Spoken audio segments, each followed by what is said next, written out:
Harper slipped through the heavy oak doors of Iron Hall, shaking rain from her worn cloak as thunder rolled across the mountains behind her. 3 weeks.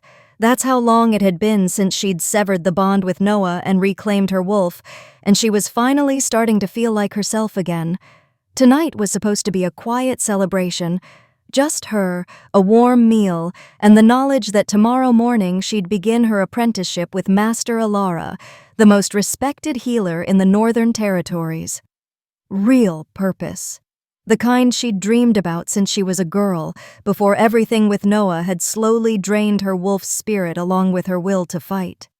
The tavern's interior glowed with firelight and warmth, all rough-hewn timber and candlelit tables that made the storm outside seem like it belonged to a different world. Pack members from various territories filled the space. This was neutral ground, where wolves came to trade, negotiate, or simply escape their own lands for a night. The scent of roasted meat and honeyed wine mixed with pine smoke and wet fur. It wasn't fancy, but Harper had earned this. One night of pretending she was the kind of Omega who belonged anywhere she chose. She claimed a small table near the stone hearth, ordered honeyed wine, and pulled out a worn letter to read again. Master Alara's acceptance. Her friend Sarah had cried when Harper showed it to her, proud tears that made Harper's wolf howl with joy for the first time in years. "You're going to save lives," Sarah had whispered. "You're going to matter." The wine arrived in a carved wooden cup, still warm from the hearth, fragrant with cinnamon and cloves. Harper raised it to herself in a silent toast and took that first sip, savoring the sweet warmth spreading through her chest. That's when she saw him. Noah stood in the entrance, rain streaming from his dark coat, his eyes scanning the crowded tavern with predatory focus. Harper's wolf whimpered and retreated deep inside her chest. This couldn't be coincidence. Iron Hall was neutral territory, miles from Shadow Ridge lands where Noah lived, nowhere near any place he had legitimate business. He'd followed her here, or worse, he'd been tracking her somehow despite the severed bond. Their eyes met across the crowded space. His face did that thing it always did, rearranging itself from whatever he'd actually been feeling, rage, possessiveness, obsession, into that practiced expression of wounded concern. He started walking toward her, weaving between tables with the confident stride of a wolf who'd never been told no, and Harper considered running. But running would mean going back out into that storm, walking alone through the dark forest paths, and he'd just follow. At least here there were witnesses. At least here the neutral territory laws might protect her. "Harper." He slid into the chair across from her without being invited, his presence immediately suffocating. "I've been trying to reach you." "I severed the bond, Noah. That should have been a clear message." Her voice came out steadier than she felt, and she gripped the warm cup between her palms like an anchor. "We need to talk." His voice carried that edge of desperation she'd learned to fear. "You can't just throw away 3 years without at least hearing me out. We're meant to be together, you know that. Your wolf knows that." Every instinct screamed at her to leave, but something stubborn rose up, some fragile new strength that whispered she wasn't his anymore. "One drink. You say what you need to say, and then you leave me alone. Permanently." He ordered whiskey, neat. The server brought it quickly, and Noah settled back in his chair like they were old friends catching up instead of what they actually were, a woman trying to survive, and the man who refused to let her go. His hand rested too close to her cup, his smile too familiar, his scent making her wolf cower. Harper was only half listening to his practiced apologies, the same empty words she'd heard 100 times before when she became aware of someone watching them. Not the casual glances you get in crowded taverns, but focused attention that made her wolf's ears prick up in warning. Or was it hope? At a corner table sat 5 men, clearly in the middle of some serious discussion. Maps spread before them, voices low and commanding, the weight of authority radiating from their table in waves that made other pack members give them a wide berth. Warriors. Enforcers, men who moved through the world with lethal confidence, But one of them, the one who commanded the space even while sitting perfectly still, had his attention fixed on Harper's table, on Noah's hand hovering near her cup, on her. He was devastating in a way that made Harper's wolf suddenly surge forward after weeks of hiding. Dark hair touched with silver at the temples, a face carved from stone and violence and absolute authority, shoulders that strained against his black leather coat. But it was his eyes that trapped her. Molten gold, ancient and fierce, the eyes of an apex predator who'd just spotted a threat. Alpha. Not just any alpha. The sheer dominance rolling off him in waves told Harper exactly who sat watching them with that terrible focus. Kade Thornwood, the Alpha King himself, and those golden eyes had just tracked Noah's hand moving toward Harper's unattended wine cup while she'd glanced away. The entire tavern seemed to hold its breath. Pack members froze mid-conversation. The server stopped pouring. Even the fire seemed to dim as predatory intent filled the space like a physical force. Harper looked down just in time to see Noah's fingers uncurl from around something small and glass. A vial, now empty, its contents dissolving into her honeyed wine with faint, oily swirls that caught the firelight. Wolfsbane. Her blood turned to ice. Her wolf howled in terror. And across the tavern, the Alpha King rose to his feet with the terrible grace of an executioner approaching the scaffold. What happened next would be whispered about in pack territories for years to come. What happened next would change everything. Welcome back, my amazing viewers. Before we dive deeper into the story, don't forget to like this video, subscribe to the channel, and drop a comment below telling me where in the world you're watching from. I love seeing how far our stories reach. All right, settle in, take a breath, and let's get back to it. The Alpha King moved through the tavern like death itself, and every wolf in the room felt it. Conversations died mid-word, cups froze halfway to lips. Even the fire seemed to shrink back from the wave of dominance that preceded Kade Thornwood across the wooden floor. Harper couldn't breathe. Her wolf pressed against her ribs, torn between terror and something else, something primal that recognized a protector even as it feared a predator. Noah started to turn, confusion flickering across his face, but he was too slow. He'd always been too slow to recognize real danger. Kade's hand clamped down on Noah's shoulder with enough force that Harper heard bone creak. Noah's face went white, then gray, his wolf immediately submitting under the crushing weight of an Alpha King's fury. Stand! The word wasn't loud, but it reverberated through the tavern like a physical blow. Noah stood so fast his chair toppled backward, clattering against the stone floor in the absolute silence. Kade didn't release him. Those golden eyes swept over the table, over Harper's untouched cup with its oily surface, over the empty vial Noah had tried to palm. When the Alpha King spoke again, his voice carried to every corner of the room, ensuring every witness heard. You poisoned her drink. It wasn't a question. Noah's mouth opened, closed, opened again like a fish drowning in air. It's not, we were just, don't. Kade's growl made Harper's bones vibrate. I watched you drop wolfsbane into an Omega's wine in neutral territory. Do you know what the penalty is for poisoning an iron hall? Noah was shaking now, his wolf completely flattened under the king's dominance. Harper had never seen him look small before. She'd spent 3 years believing he was powerful, that his control over her meant strength. But watching him crumble under real authority, she understood how pathetic he'd always been.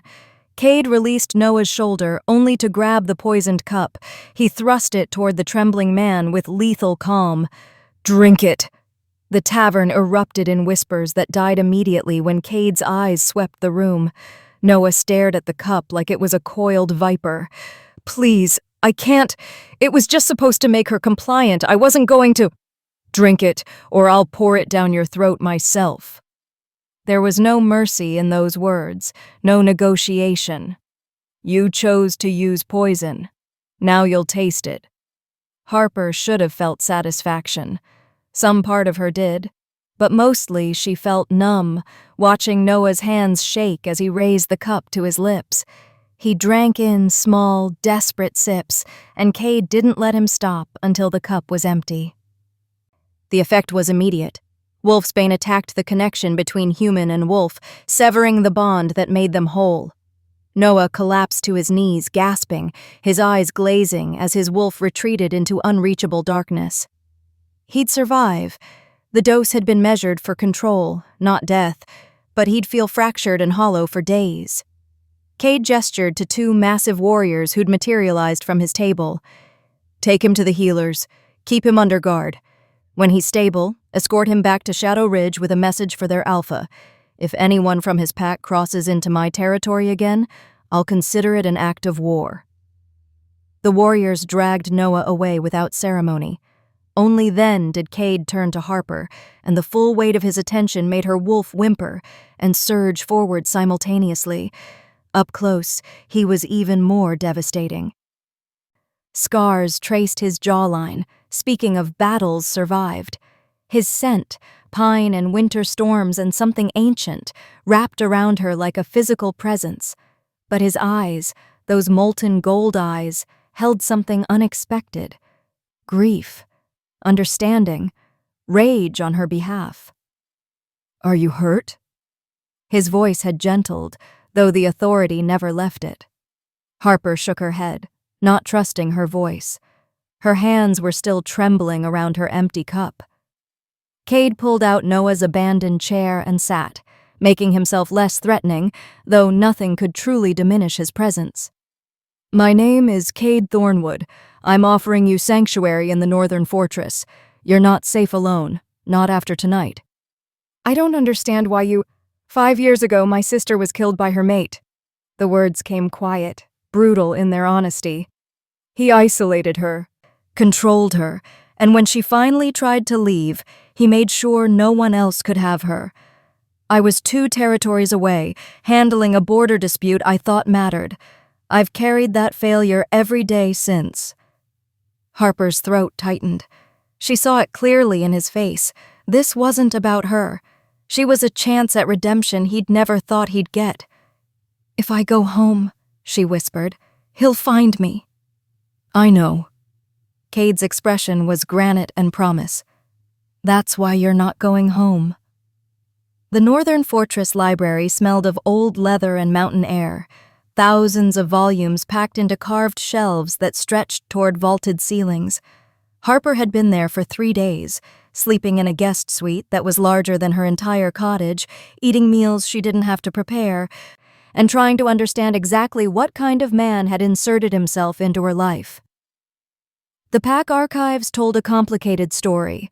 Kade Thornwood, Alpha King for 7 years, had unified the fractured northern territories through a combination of strategic alliances and brutal efficiency. He'd ended 2 border wars, executed 3 corrupt alphas who'd been trafficking omegas, and established the Northern Council to give smaller packs a voice in territorial politics. He was called protector and tyrant in equal measure, depending on which account she read. What every source agreed on, he kept his word, and he never forgave betrayal. Harper found him in his study that evening, maps spread across a massive oak desk, his shirt sleeves rolled up to reveal forearms marked with battle scars. He looked up when she entered, and something in his expression gentled. It made her wolf purr, which annoyed her. "I need to know what I've brought to your doorstep," she said without preamble. "Noah isn't just some abusive ex. You sent a declaration of war to his pack." Kade leaned back in his chair, studying her with those unsettling golden eyes. "Sit. You deserve the full picture." She sat, spine straight, refusing to show the fear churning in her stomach. "Noah belongs to Shadow Ridge Pack," Kade began. "They're a minor pack, barely 50 wolves, but they're allied with Blackwater territory. Have you heard of Alpha Ronan?" Harper's wolf flattened its ears. Everyone had heard of Ronan. He controlled the eastern territories through intimidation and violence, constantly pushing boundaries, testing neighboring alphas for weakness. "Ronan has been looking for leverage against me for 2 years, Kade continued. "He wants the northern trade routes, the mountain passes. He can't challenge me directly, I'd crush him in formal combat. But if he can destabilize my authority, make me look weak, other packs might question my leadership. And now he has that leverage, Harper whispered. Me. Yes. Kade's bluntness was almost refreshing. By protecting you publicly, I've given Ronan exactly what he wanted. A weakness to exploit. The words hit like physical blows. Harper had spent 3 years being told she was a burden, that her needs made her weak, that she destroyed everything she touched. Here was proof Noah had been right. I have a solution, Kade said. There are remote cabins in the high mountain territories. No one knows they exist except my most trusted wolves. You'd be safe there, comfortable. You could continue your healer training through— No. Kade stopped mid-sentence, surprise flickering across his face. Alphas weren't accustomed to being interrupted, especially by Omegas. Harper stood, her wolf rising with her, and for the first time in years, she didn't push it back down. I spent 3 years hiding, making myself smaller, disappearing into whatever Noah wanted me to be. I'm done running. This isn't about pride, Kade said carefully. Ronan will use you to hurt me. He'll send wolves to take you to— Then let him try. Harper's hands were shaking, but her voice stayed steady. I won't survive if I spend the rest of my life hiding in a mountain cabin, waiting for the threat to pass. That's not living. That's just a prettier cage than the one I escaped. Kade stood, moving around the desk with that predatory grace. He didn't touch her, but his presence filled the space between them. You understand what you're asking? To paint a target on yourself? I'm asking to exist, Harper said, freely, visibly, on my own terms. If that makes me a target, then give me a reason they can't touch me. Something shifted in Kade's expression, respect maybe, or recognition. The Northern Council needs a liaison coordinator, someone to mediate disputes between packs, coordinate resources, represent Omega interests in territorial politics. Harper's breath caught. It's a public position, Kade continued. You'd work directly under my authority. Everyone would know you're mine to protect. He paused, and his wolf bled through in his voice. Harming you would be the same as attacking me directly. Ronan would have to risk full-scale war to touch you. You'd make me too expensive to kill. I'd make you untouchable. Kade's smile was sharp and dangerous, and you'd have the authority to build something real, to matter. Harper thought of Master Alara's letter, still tucked in her pocket. Of 3 years spent being told she was nothing. Of Noah's hand dropping poison into her wine because he couldn't stand her having freedom. I'll take the position, she said. On one condition. Kade raised an eyebrow. Teach me to fight. If I'm going to be visible, I won't be helpless. The Alpha King's smile widened, fierce and approving. Deal. 6 weeks into her new life, Harper was discovering that visibility came with its own particular kind of exhaustion. Mornings began with Master Alara, learning the delicate art of bone setting and poison identification. Afternoons belonged to the Northern Council, where she mediated disputes over hunting territories and resource allocation between packs who'd been feuding for generations. Evenings found her in Kade's study, reviewing intelligence reports and planning security protocols. She was good at it. Better than good. Her Omega instincts, the same ones Noah had called weakness, made her exceptional at reading the emotional undercurrents in negotiations. She could sense when an alpha was posturing versus when they were genuinely threatened, when compromise was possible versus when force was the only language that would work. Kade noticed. He noticed everything about her, actually, which was becoming a problem of an entirely different nature. The way he listened when she spoke in council meetings, like her words carried the same weight as any alphas. The way he positioned himself between her and potential threats without making it obvious. The way his scent, pine and winter storms, had started to feel like home instead of intimidation. Her wolf was absolutely certain they were mates. Harper was trying very hard not to think about it. The council gathering that evening was routine until it wasn't. Representatives from 7 packs crowded the fortress hall, discussing trade agreements over wine and roasted venison. Harper was negotiating a timber dispute between 2 smaller packs when she felt a presence at her shoulder, too close, reeking of alcohol and aggression. This is what the North has come to?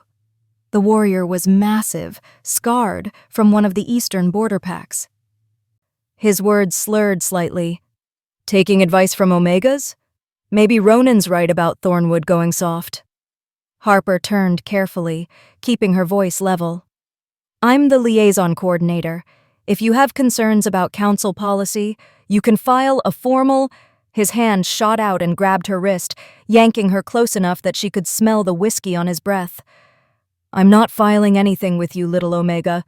You should be home serving your alpha, not playing at politics. The room went silent.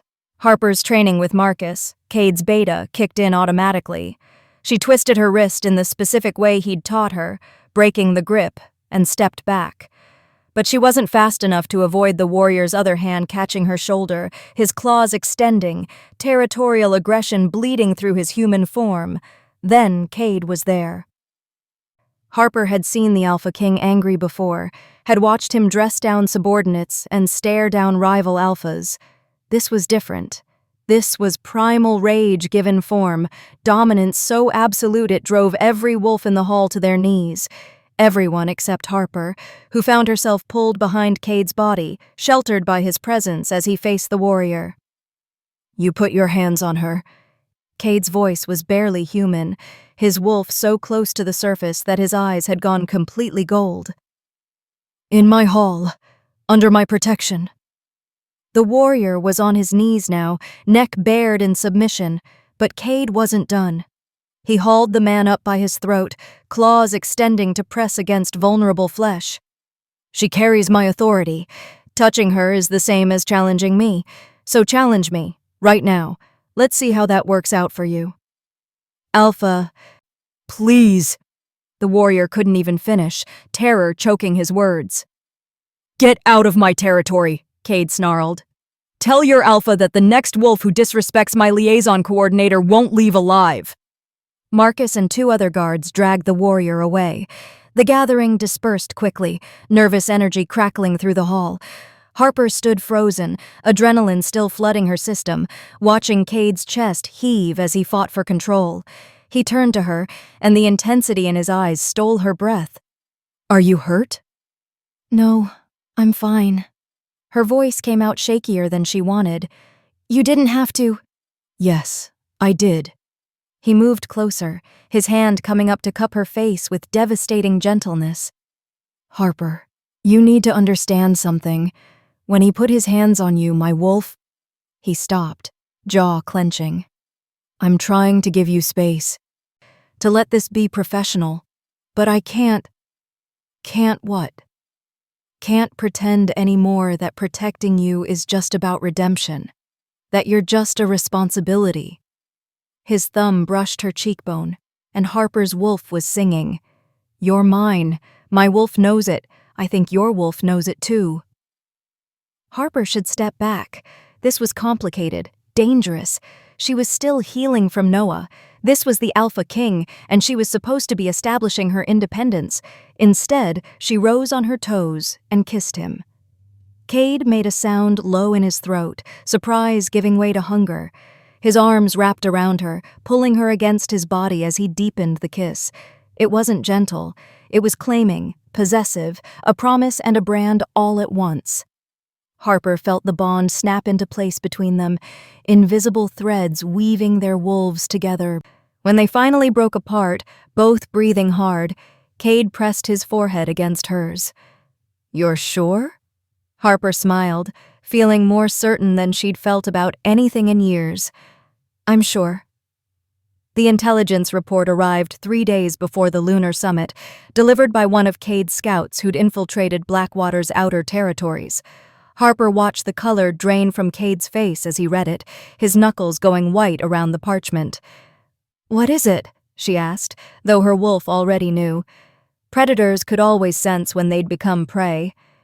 Kade's eyes met hers, and she saw something she'd never seen before in the Alpha King. Fear. Ronan's planning to take you at the summit.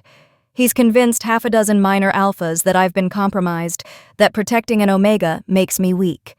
He thinks abducting you in front of the assembled packs will prove it. Harper's stomach dropped, but she kept her voice steady. When? During the evening feast. He'll stage a distraction, pull security away from the main hall. 3 of his wolves will extract you through the eastern gardens. Kade set the report down carefully, like it might shatter. You're not going. Excuse me? The summit is mandatory for me as Alpha King, but you're staying here, in the fortress, behind every ward and guard I can spare. His tone brooked no argument. This is exactly what I warned you about. Ronan is making his move. Harper felt the familiar sensation of walls closing in, of decisions being made for her instead of with her. She took a breath, calling on 6 weeks of council work, of learning to speak with authority. And what happens after the summit? He'll just try again. And again. I'll spend the rest of my life behind walls, proving to every alpha in the territories that Ronan was right, that I make you weak. You're not going, Kade repeated, but there was less certainty in his voice. What if we let him try? Harper moved to the map spread across his desk, studying the summit grounds. He's expecting you to hide me. What if instead I'm visible, protected, but present? We know when and where he'll strike. That's an advantage. That's insane. But Kade was looking at the map now, his tactical mind already working through possibilities. You'd be bait. I'd be in control. Harper met his eyes. Hiding makes me look like a liability, but if we turn his own trap against him, if we catch his wolves in the act with witnesses from every major pack present, it would humiliate him, Kade finished slowly. Destroy his credibility. No alpha could claim I'm weak after watching me dismantle his operation in front of the entire summit. Exactly. Kade studied her for a long moment, and Harper could see the war in his expression. The alpha who understood strategy warring with the mate who wanted to lock her away from all danger. Finally, he exhaled roughly. If we do this, and that's if, it's on my conditions, non-negotiable. I'm listening. First, you train with Marcus, every day until the summit. Real combat, not just defensive techniques. If something goes wrong, you need to be able to fight. His voice was iron. Second, you wear a communication crystal. Enchanted. I'll hear everything. And I can reach you instantly. Harper nodded. Agreed. Third, you don't leave my sight except during the extraction window. We'll coordinate exact timing, exact positioning. My wolves will be in the gardens, disguised as servants and minor pack members. The moment Ronan's wolves make their move, we close the trap. What about the other alphas? Won't they interfere? A dangerous smile crossed Kade's face. They'll be too busy watching the show. Ronan's been courting allies, but most of the summit attendees are neutral. They want to see if the rumors about me going soft are true. This will answer that question permanently. Harper traced the eastern garden path on the map. He'll use Noah. Ronan knows I have history with him, that seeing him might make me hesitate. Then you don't hesitate. Kade's hand covered hers on the map. You trust your training, trust the plan, and trust that I will burn down anyone who tries to take you. The next 3 days were brutal. Marcus drilled her relentlessly in the training yard, teaching her how to break holds, where to strike to disable larger opponents, how to use her smaller size as an advantage. Her muscles screamed, and bruises bloomed across her ribs and arms. But by the 3rd day, she managed to put Marcus on the ground, and the pride in his eyes made every ache worthwhile. Kade watched every session, his presence a constant reminder of what was at stake. In the evenings, they refined the plan, memorizing timing and positions, until Harper could walk the eastern garden route in her sleep. The night before the summit, Kade found her on the fortress balcony, staring at the full moon rising over the mountains. He wrapped his arms around her from behind, and she leaned into his warmth. You can still change your mind, he murmured against her hair. Stay here. Safe. Harper turned in his arms, meeting those golden eyes.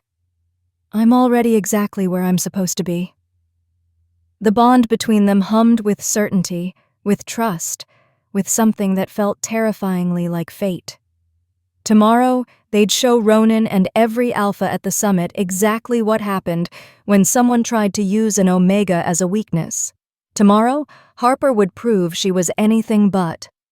The lunar summit grounds were magnificent under the full moon, ancient stone amphitheater surrounded by gardens where Alphas had gathered for centuries to negotiate peace and declare war. Harper moved through the evening feast with calculated grace, hyper-aware of every glance, every whispered conversation.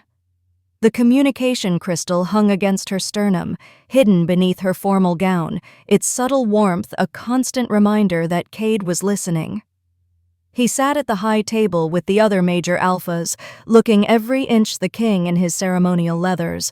Their eyes met across the crowded hall, and she felt the bond between them pulse with reassurance. She wasn't alone. She'd never be alone again. The feast stretched for hours, course after elaborate course, while Alphas postured and formed alliances. Harper played her role perfectly, visible but not prominent, speaking when addressed, representing the northern territories with quiet competence. She could feel eyes on her, assessing, judging. The Omega who'd made an Alpha King claim her publicly. Some looked curious. Others looked hungry. As the moon reached its zenith, Harper excused herself from the table, citing a need for air. The eastern gardens beckoned, moonlight painting the stone paths silver. She walked slowly, her senses heightened, feeling the weight of hidden watchers. Kade's wolves were in position, she knew, disguised as servants and minor pack members. But so were Ronan's. She'd just reached the fountain at the garden's heart when she heard footsteps behind her. Multiple sets, moving with predatory coordination. "Hello, Harper." Noah's voice made her wolf snarl, but Harper turned slowly, keeping her expression neutral. He looked worse than she remembered, thinner, with shadows under his eyes and a desperation that made him dangerous. 2 large wolves flanked him, Blackwater warriors by their scent, their stances aggressive. "You need to come with us," Noah said, trying for authority but achieving only pleading. "Quietly. No one has to get hurt." "You tried to poison me." Harper's voice carried across the garden, clear and strong. "You lost the right to tell me what to do." One of the Blackwater warriors moved forward, reaching for her. "The lady doesn't have a choice. Alpha Ronan wants a word about her relationship with Thornwood." This was it, the moment Marcus had trained her for. Harper's wolf surged forward as the warrior's hand closed on her wrist, and she moved exactly as she'd been taught. She twisted in his grip, using his own momentum against him, and drove her knee into his solar plexus. The warrior grunted, surprised, and Harper spun away. Noah lunged for her, desperation overriding caution. "Please, Harper, just listen." She sidestepped, grabbed his extended arm, and used a move Marcus had made her practice 100 times. Noah hit the ground hard, the air exploding from his lungs. Harper stood over him, breathing hard but steady, and touched the crystal at her throat. "Now would be good," she said clearly. The garden erupted with motion. Kade's warriors emerged from shadows and archways, at least 20 of them, surrounding Noah and the Blackwater wolves with deadly precision. The 2 warriors who'd accompanied Noah froze, realizing too late they'd walked into a trap. Marcus appeared at Harper's side, his hand on her shoulder steadying. "Well executed." Footsteps thundered from the main hall as Alphas and their guards rushed to investigate the commotion. They spilled into the garden, forming a loose circle around the scene. And Harper saw the exact moment they understood what they were witnessing. Not an abduction. A failed abduction, with Ronan's wolves caught in the act. Kade walked through the crowd like a knife parting silk, every Alpha stepping aside without thinking. His eyes swept the scene, Harper standing unharmed, Noah on the ground, the Blackwater warriors surrounded, and satisfaction flashed across his face. "Interesting evening entertainment," he said, his voice carrying to every witness. "Would someone like to explain why Blackwater wolves are attempting to abduct the Northern Liaison Coordinator during a peace summit?" The gathered alphas murmured, shock and calculation rippling through the crowd. This was a violation of summit law, an act of aggression on neutral ground. One of the Blackwater warriors tried to speak. Alpha Ronan said, "I don't recall asking you." Kade's dominance shut the warrior's mouth with an audible click of teeth. He turned to address the assembled leaders. "For weeks, rumors have circulated that protecting an Omega makes me weak, that my judgment is compromised. Alpha Ronan apparently believed those rumors enough to order this." He gestured at the scene with contempt. Harper stepped forward, and the movement drew every eye. She looked at Noah, still sprawled on the ground, and felt nothing but pity. "You tried to drug me, abuse me, and now abduct me. 3 times you've underestimated me. I think that says more about your weakness than mine." The words landed like blows. Noah flinched, and Harper saw his wolf retreat completely, broken by shame before the assembled packs. Kade's hand found hers, their fingers interlacing in front of hundreds of witnesses. The bond between them blazed like fire, visible in the way they fit together, in the absolute certainty of their unified stance. "Take them into custody," Kade ordered. "Tomorrow, Alpha Ronan and I will discuss reparations. For now, let the record show that the Northern Territories do not hide from threats. We set traps for them." The Alphas erupted into conversation as Marcus's warriors secured the prisoners, but Harper only saw Kade, his eyes burning with pride and possession and something that felt like love. They'd won, and everyone knew it. The challenge came at dawn, delivered by a Blackwater messenger who looked like he'd rather be anywhere else. Alpha Ronan invoked ancient summit law, demanding formal combat to negotiate terms for his captured wolves and to publicly contest Kade's authority. The challenge grounds would be neutral, the combat witnessed by all attending alphas, and the victor's terms would be binding under pack law. Kade read the challenge in his tent, his jaw tight with controlled fury. Harper stood beside him, already dressed in formal witnessing attire, and watched him calculate odds and strategies with the mind of a king who'd fought too many battles to count. "He's desperate," Kade said finally. "Last night destroyed his credibility. This is his only chance to salvage something. Then we finish it." Harper's voice was steady. "Permanently." Kade looked at her, and she saw the question in his eyes. Witnesses to formal challenges were typically beta wolves or heirs, wolves with official standing in pack hierarchy. Harper was neither, despite her liaison position. "I'm going," she said before he could suggest otherwise. "This started because of me. I'm not watching from the sidelines while you fight for the right to protect me. I'm your mate, Kade. Your partner. That means I stand with you." Something fierce and possessive flashed across his face. He pulled her close, kissing her hard enough to bruise, the bond between them singing with approval. "Then we show them exactly what that means." The sacred challenge grounds were ancient, a circular arena carved from mountain stone with tiered seating where generations of wolves had witnessed combat. By the time Harper and Kade arrived, every alpha from the summit had gathered, along with their entourages, hundreds of wolves, all waiting to see if the Northern King would maintain his dominance or if Ronan would expose a weakness.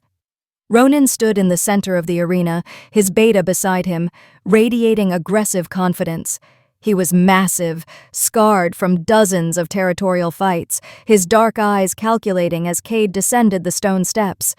But when Harper followed, Ronan's expression shifted to something ugly. "This is alpha business," Ronan called out, his voice carrying across the arena. "The Omega should wait with the other. The Omega has a name." Harper's voice cut through his words like a blade, amplified by the arena's acoustics. She walked to stand beside Kade, her chin raised, meeting Ronan's gaze without flinching. "And she has something to say before you embarrass yourself further." Shocked silence rippled through the assembled wolves. Omegas didn't speak at challenges. They certainly didn't address rival alphas with barely concealed contempt. Harper felt every eye on her, felt the weight of centuries of tradition pushing her to be silent, to be small. She refused. "Last night you sent 3 wolves to abduct me from a peace summit," Harper said, her voice ringing clear. "Not to challenge the Alpha King directly, which might have shown courage.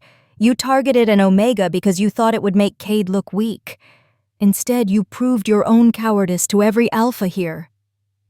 Ronan's face flushed dark with rage. "You don't speak to me, Omega. You don't have the right." "I have every right. Your wolves tried to take me. Your conspiracy failed because you underestimated both me and Kade." Harper took a step forward, her wolf lending her strength. "You gambled everything on the assumption that protecting an Omega equals weakness. How's that working out?" Laughter rippled through the crowd, quickly suppressed but devastating. Ronan looked around, seeing his support crumbling, and his desperation showed. "Enough talk," he snarled at Kade. "Let's settle this like alphas. When I win, you release my wolves and relinquish your claim on her." Kade's smile was cold and sharp as winter. "When I win, you abandon all Northern Territorial claims, withdraw Blackwater influence from Shadow Ridge Pack, and formally recognize Harper Wells as my mate and queen of the Northern Territories." He paused, letting the terms sink in. "You'll also provide written testimony detailing every alpha who supported your conspiracy." Ronan's eyes widened. Those terms would destroy him politically, fracture his alliances, and leave Blackwater vulnerable. "You can't demand, I can demand anything I want. You issued the challenge." Kade began stripping off his shirt, revealing a body built for violence. "Accept the terms or withdraw, and prove you're exactly the coward Harper named you." The trap was perfect. Withdrawing would confirm weakness. Fighting meant risking everything on combat against a wolf who'd never lost a formal challenge. Ronan's pride made the choice for him. "I accept." The challenge itself was brief and brutal. Ronan was powerful, experienced, but Kade fought with the focused precision of a wolf defending his mate. Within minutes, Ronan was on the ground, Kade's jaws at his throat. Dominance absolute. "Submit," Kade growled, and the alpha command in his voice drove Ronan's wolf into automatic compliance. "I submit." The words were torn from Ronan's throat, humiliation and defeat bleeding into them. Kade released him slowly, stepping back to stand beside Harper. The bond between them blazed visible to every watching wolf, mate bond and partnership forged in fire. The chief elder of the summit stepped forward, his ancient voice formal. "The challenge is decided. Alpha Thornwood's terms are binding under pack law."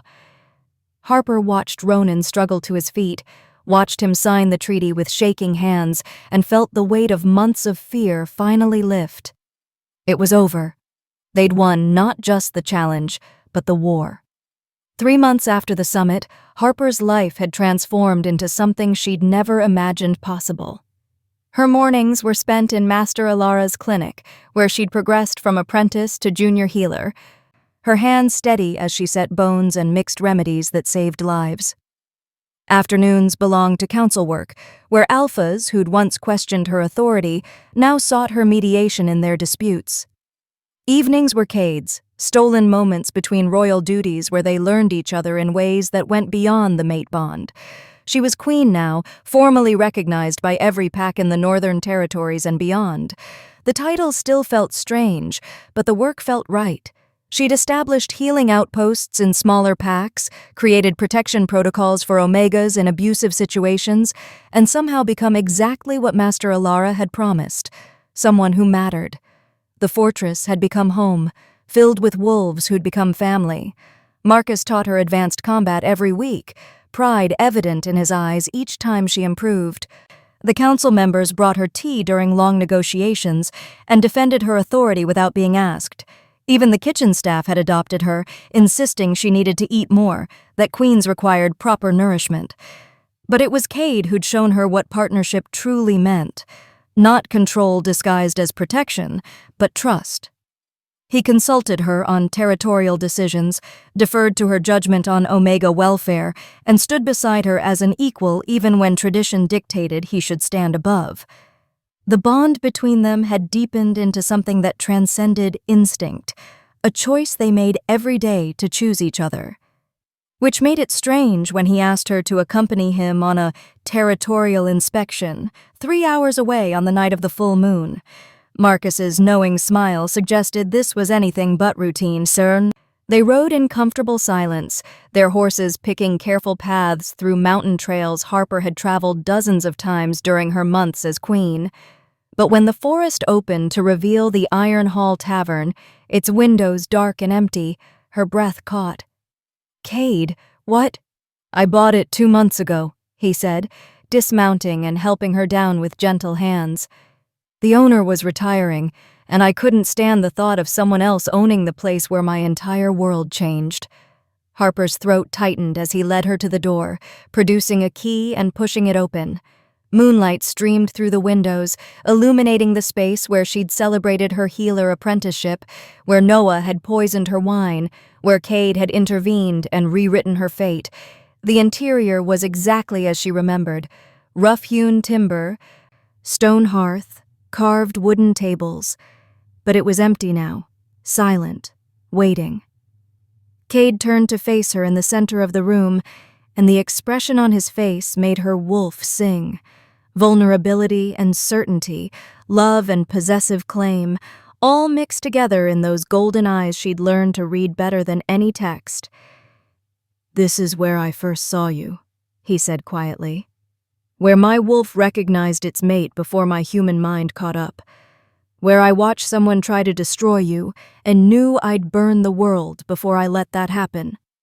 Kade, let me finish." His hands cupped her face with devastating gentleness. "You've spent 3 months proving to every pack in the territories that you're the strongest wolf I know. You've built something real: healing, politics, a life that's entirely yours. You're my queen, my partner, my equal in every way that matters."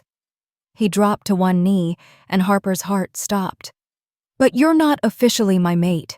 Not in the way that matters to our people, not with the ceremony and the vows and the permanent bond that tells every wolf in existence that you're mine and I'm yours."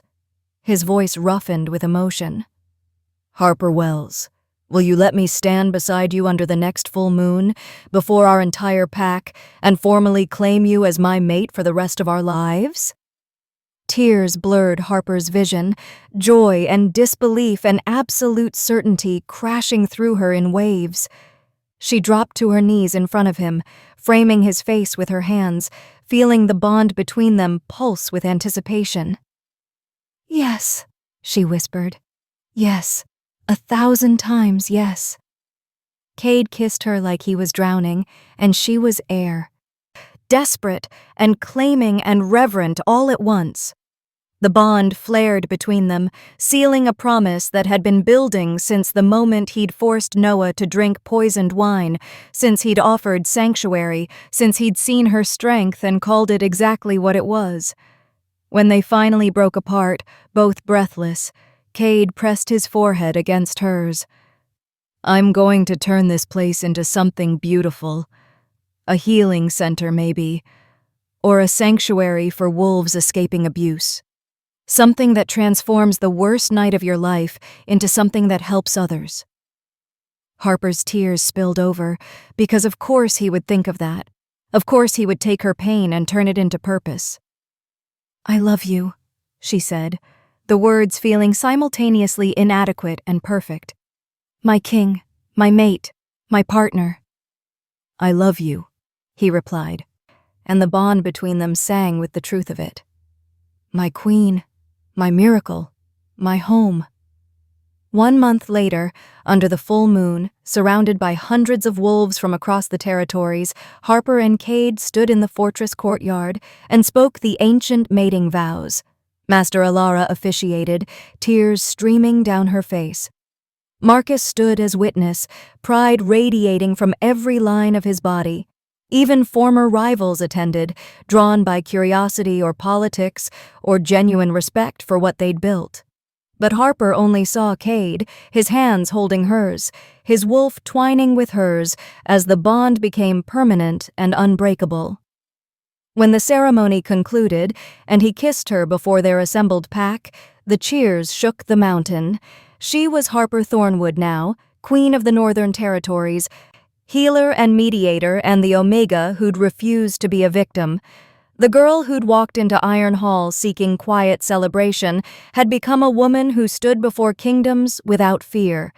And it had all started with poison and an Alpha King who'd noticed. Thank you so much for watching till the end. If you enjoyed this story, don't forget to like the video, subscribe to the channel, and turn on the notification bell so you never miss our next upload. I'd also love to hear your thoughts. Tell me in the comments what you think about this story and where you're watching from. Your support means a lot and helps us keep creating more stories like this. Until next time, stay safe, stay inspired.